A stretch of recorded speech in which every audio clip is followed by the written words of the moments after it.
أخبار انتقالات اليوم 18 أغسطس للأندية ريال مدريد وبرشلونة وليفربول ومانشستر يونايتد وأبرز دوريات حول العالم. برشلونة عايز يحتفظ بلاعب من أحسن اللعيبة وأهم اللعيبة في الفريق تير شتيجن. يقترب الدولي الألماني تير شتيجن حارس مرمى برشلونة من التجديد عقده مع نادي الكتالوني. ليفربول يحسم صفقة إندو. حسم ليفربول صفقة التعاقد مع متوسط الميدان الياباني وتارو إندو قادما من شتوتجارت مقابل 18 مليون يورو، ولكن فشلت إدارة ليفربول في ضم الثنائي كايسيدو وروميو لافيا اللي خلاص وقعوا رسميا مع نادي تشيلسي.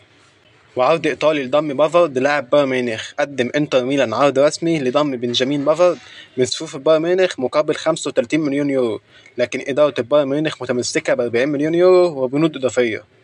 وحكيم زياش في الدوري التركي. المغربي حكيم زياش اجتاز بنجاح الكشف الطبي في ناديه القادم جالاتا التركي، والإعلان الرسمي عن الصفقة هيكون خلال ساعات بعد توقيع العقود بشكل نهائي.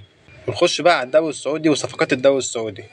الهلال السعودي يدعم بحارس. أعلن نادي الهلال السعودي مساء الخميس عن تعاقده مع المغربي ياسين بونو قادما من نادي أشبيلية الأسباني، بعد ما الاتحاد السعودي فسخ تعاقده مع أحمد حجازي بسبب تجدد الإصابة مرة أخرى. يسعى نادي اتحاد جدة السعودي في التعاقد مع الفرنسي رافائيل فاران مدافع مانشستر يونايتد الإنجليزي خلال فترة الانتقالات الصيفية الحالية.